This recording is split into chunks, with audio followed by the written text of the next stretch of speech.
যে আমাদের যে সার্ভাইকাল ভার্টিব্রাল রিজন আছে, এই সার্ভাইকাল রিজন গুলোতে প্রায় হর হামেশাতে আমরা একটা হার্নিয়েশন দেখতে পাই, এবং অনেকেই এ ধরনের ডিজিজ নিয়ে অনেক দিন ধরে সাফার করে থাকে, এবং লং টাইম একটা হিস্ট্রি কিন্তু আমরা পেয়ে থাকি। এবং এই ধরনের পেশেন্ট আপনি হরহামেশাই ডিল করে থাকেন। এই ধরনের ডিজিজ আসলে পেশেন্টের কমপ্লেন কি থাকে, এবং কতদিন ট্রিটমেন্ট নিলে এবং কিভাবে ট্রিটমেন্ট নিলে তারা এই ধরনের হার্নিয়েটেড ডিস্ক রিলেটেড প্রবলেম থেকে রিলিফ পেতে পারে?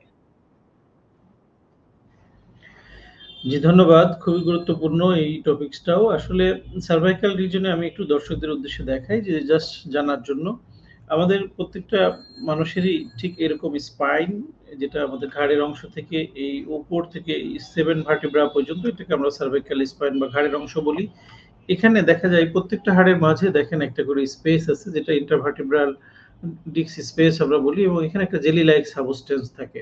এটাকেই আমরা ডিস্ক বলে থাকি, ইন্টারভার্টিব্রাল ডিস্ক, এবং দুই পাশ থেকে হলুদ হলুদ নার্ভগুলো বের হয়ে যায়। তো যখন কোনো কারণে এই ডিস্কটা একটু পেছনের দিকে সরে যে নার্ভের উপরে চেপে যায় বা চাপ লাগে, তখন আমরা এটাকে ডিস্ক প্রোল্যাপস বা ডিস্ক হার্নিয়েশন বলে থাকি।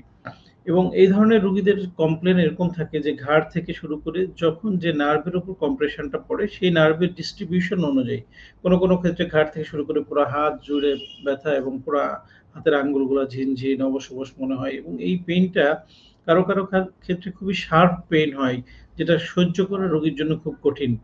এবং রোগীদের কমপ্লেন এমন থাকে যে আমি এমনি বসে আছি বা দাঁড়িয়ে আছি, ব্যথা কিছুটা সহ্যের মধ্যে থাকলেও যখন আমি ঘুমাতে যাই বা শুতে যাই, তখন পেইনটা অনেক বেড়ে যায়। কারণ দেখা যায় যখন আমরা লাইং পজিশনে থাকি, এই ডিস্কটা আরো পিছনের দিকে সরে যে নার্ভের উপর কম্প্রেস করে বা চাপ লাগে।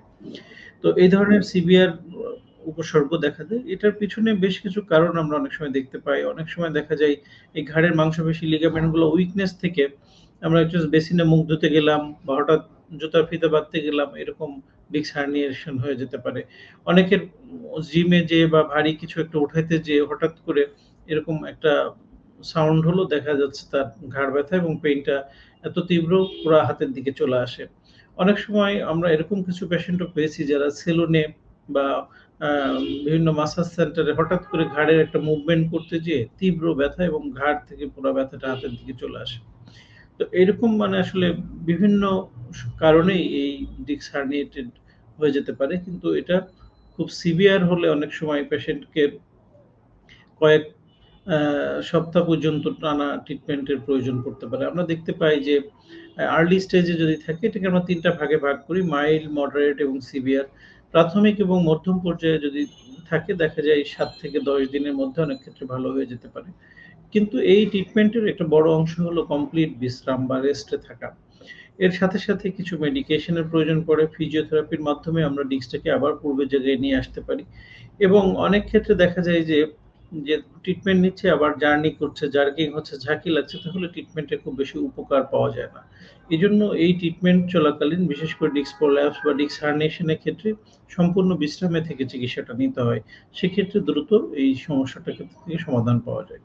এবং কারো কারো ক্ষেত্রে অনেক সিভিয়ার হয়ে যায়, দেখা যায় যে তার 3rd ডিগ্রি ডিস্ক প্রোল্যাপস, অনেক সময় সার্জারির প্রয়োজন পড়তে পারে। দেখা যায় যে আক্রান্ত হাত একেবারেই নিউরোলজিক্যাল ডেফিসিট বা আমরা বলি যে হাতটা প্যারালাইসিসের মতো হয়ে যাচ্ছে, হাতের শক্তি কমে যাচ্ছে।